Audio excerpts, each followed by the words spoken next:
Hey y'all, it's Omno Superman again, back with a chapter review and discussion for One Piece chapter 1024, officially called So and So. Again, I loved this chapter. It was fantastic. The cover page was not included by Viz, most likely because the actual thing is part of it's like a third of a huge color spread. So the Viz just isn't showing it. Maybe it'll just show the full thing later this week, next week, so to say, when it comes out. Yeah, it just got right into it. You got people being afraid that Usopp is using Conqueror's Haki, which I can only assume at the end of this arc will get reported, so that Usopp's bounty goes up more than it should. But that's okay. And then Speed is with Nami and Tama. I think it's Tama. Yeah, it's Tama. And they know it's just because of Big Mom's Haki is rippling from the fight against Kid and Law, which, in my opinion, means Kid isn't dead yet. So Killer and Hawkins are still going at it. And who knows what's up. But they're still fighting. But Nami's talking to Frankie, trying to figure out what's up with Luffy, and neither of them know, because ever since Momo checked in, nothing's really been figured out since. All the Beast Pirates who are still up and around are going towards the performance floor, which is where Zoro and Sanji are fighting King and Queen. So Frankie and the Law Pirates are trying to make sure that doesn't happen. Beppo still doesn't want to get ordered around by anybody except for Law, so he's consistent. That's good. A little throwback to the arc prior to Impel Down, Saboti Archipelago, when Captain Jean Bart joined the Heart Pirates. He was like, "You're below me, you can't order me around." And then there's multiple times after that where Jean Bart tells him what to do. And Beppo's like, "Nah, you can't order me around." Beppo was great. Fucking Panda Bear. And then we go to the third floor, which is just covered in flames. You got Brooke running away with Robin, joking about being cremated, which is great. And it looks like Robin's smiling while she's just passed out, which is sweet. She knows she did a good job, so she's just chilling. And Brooke is talking to Jinbei on the fourth floor, who's apparently with the Kid Pirates, just taking out the Beast Pirates who are still there. Because you can see in the background, those are the little cat pad things whose crew was chilling on. Back to the performance floor outside, where Kawamatsu and the other Hyoguro is one of the leaders of the Yakazu is the wrong word. What? I almost said kamikaze, but that's also incorrect. Holy shit. Yakuza. There it is. Hyoguro is one of the leaders of the Yakuza. These are the other Yakuza leaders, at least two of them, backing up Kawamatsu, defending also the Beast Pirates. And then we go back to the top of Onigashima, Kaido versus Yamato. Yamato attacks with a sweet looking arrow. Kaido deflects it and then attacks with a very similar arrow, just with a different name called Vajra arrow, whereas Yamato's was called Nabi Kaburo arrow, potentially, because Yamato, kind of takes after Kaido, but doesn't want to legitimately follow in his footsteps for obvious reasons. But Kaido's arrow just knocks Yamato back and straight into a rock. And Yamato says, "You have always intended to kill me." And Kaido agrees. That is right. This isn't a family squabble. If you want to wear the name Odin, you must be ready for war. This isn't a game, Yamato. Which is just sweet. And then we get a little flashback, which was unexpected, but was fantastic. This is one of those things where the official says the Ogre Princess, whereas the scan says the Oni Princess. And the Oni Princess just fits so much more, in my opinion. Another YouTuber I like is Arturo from the Library of Ohara. He still does, but he would translate all the Japanese stuff and then explain exactly what the kanjis were and what it all meant and go from there. So if he makes a video on this chapter, I haven't looked, so I don't know, but if he makes a video on this chapter, then he'll like explain exactly what the kanjis are and why it could potentially be interpreted different ways. God, his videos are great. But we get this flashback of the Oni princess, and I'm running with it, where it shows that while Yamato was tied up, they used Conqueror's Haki, knocked down a bunch of beast pirates while they were a child, and while they were starving. Kaido repeats that he wants them to die, and then locks them up in a cave, where apparently there are other samurai chilling, so Yamato's afraid. Especially because Kaido gives them food, but it's only one meal, enough for one person, I should say, and then gives them swords. This is another one of those like technical things that kind of bugs me, because when he shows you the swords, shows 5 swords, one on the floor, and then a little I forget what that's called. Holy shit, silhouette. A silhouette of Kaido and a couple of samurai. And then it shows 6 swords all standing up. So it went from 1 laying on the ground to, 4 standing up, 1 laying on the ground to 6 standing up and nothing else. Then Yamato is just worried that the samurai hate them,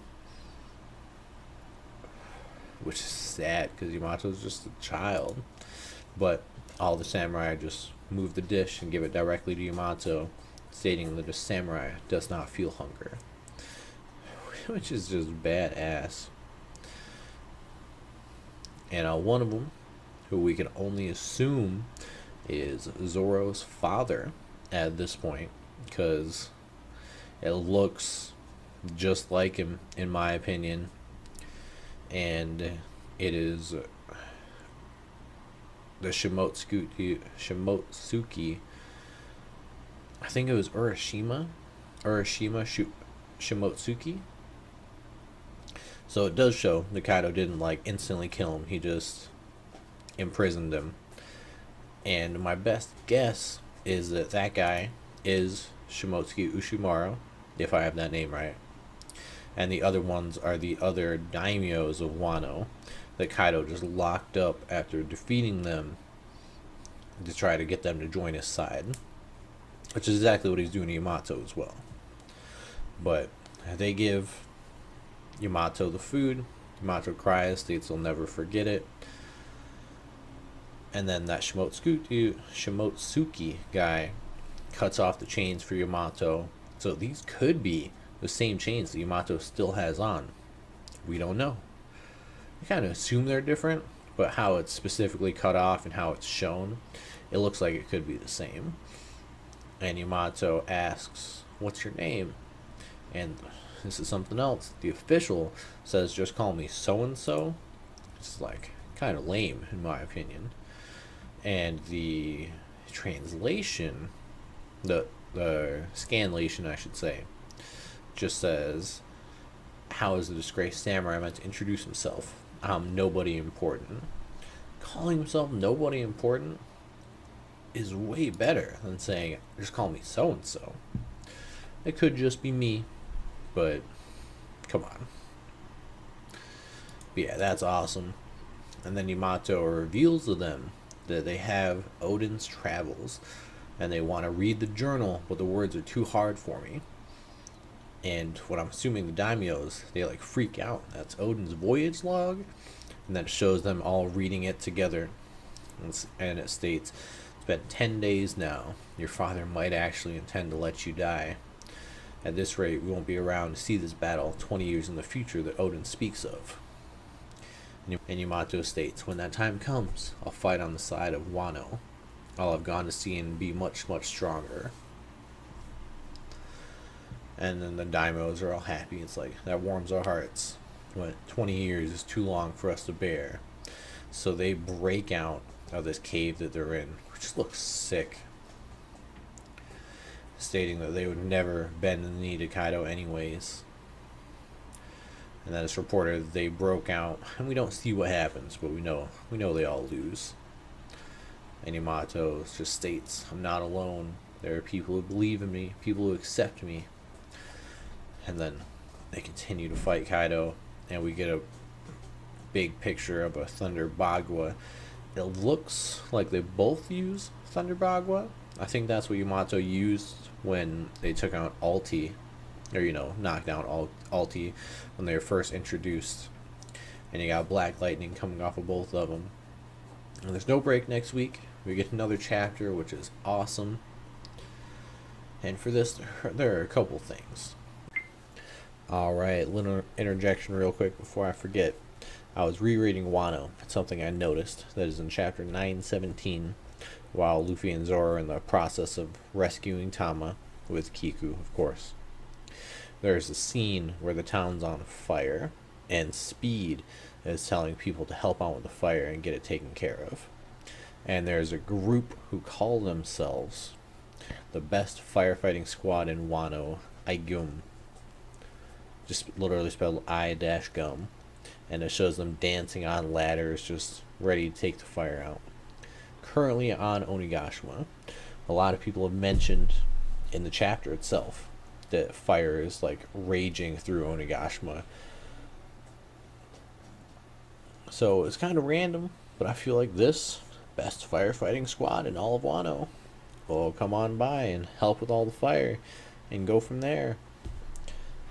I don't know if they would be on Onigashima or if they're like at the flower capital. So if Onigashima does end up, I hope Walter doesn't knock anything over. If Onigashima does end up like crashing at some point, they would come help take out the fire because they are the best firefighting squad in Wano. Random, but I noticed it when I was rereading. So, boom. One other small thing, Walter did not knock anything over, thankfully, but I saw a picture of, somewhere on Facebook, a picture of Yamato hugging Zoro from behind and crying. So it just made me think, like, Yamato hasn't seen Zoro in person, only ever seen, but Yamato's totally seen the wanted posters. Well, there could be a scene where Yamato sees Zoro and is like, "You're the samurai who saved me," or some shit like that. And that'd be awesome. But once I thought of the wanted posters, which I did not think of until I started talking, that probably won't happen. But I'll share the photo. It was nice, short and sweet, but fantastic. Loved it.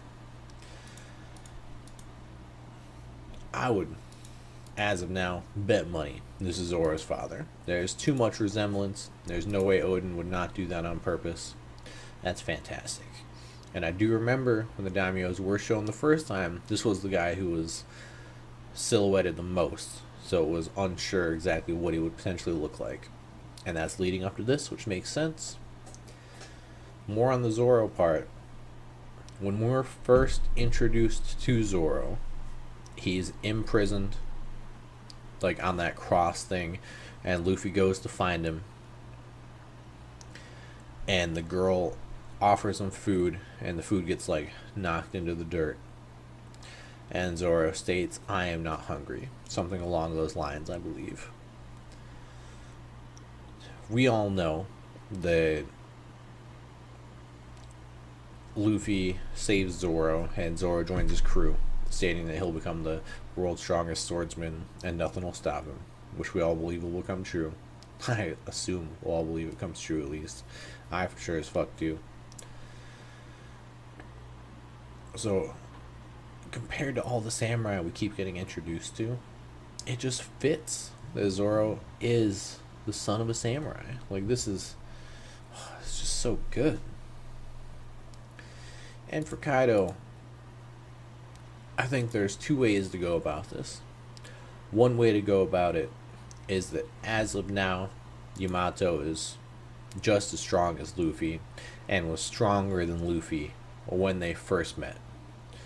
The other option is that Kaido has a small soft spot and is taking it easy on their child. We won't know unless Kaido legitimately kills Yamato or Yamato wins. But I don't think either of those will happen. It could, but I don't think it will. So I think there will be a small part of Kaido that is being soft on Yamato. And that is the only reason Yamato does not die. And another one of the translation things is during Yamato's little flashback, when they state they'll fight on the side of Wano, they'll have gone to sea and be much, much stronger by the time of the fight. When I first read the scanlation, that's not what it said. It said they'll fight for Wano and then go to sea afterwards. It's since been adjusted because that's what the Viz does. How I interpreted it is after the fight, they'll go to sea and become stronger over time. How it actually is stated per Viz and now scanlation, because they adjusted it. Because they adjusted that, but they didn't adjust the other thing. Just call me so and so, or I'm nobody important. But how it was first implied is that after the fight, Yamato will go to sea. Now it's implied that before the fight, Yamato will go to sea and become stronger. We know that Ace declined bringing Yamato along because of the chains. So Yamato has not gone to sea and did not technically get stronger for that reason. They obviously did get stronger because they trained while trying to kill Kaido and surviving over and over. But I had it in my mind for the past few days that Yamato is going to 100% join the Straw Hats after the fight. Now that it has been adjusted, stating that it should have happened before the fight, I don't know if Yamato will join the Straw Hats. I want them to, but I'm no longer 100% like I was when I read the scanlations. God damn. This was a good chapter. We got more information on Zoro's dad, which is sweet. We're gonna get some small flashback about Zoro's childhood, is what I assume. And man, I am looking forward to the next chapter, because it's just so good. Like, I love it. It's fantastic. Whew. But yeah, if you watch this, I appreciate it. Y'all have a good one.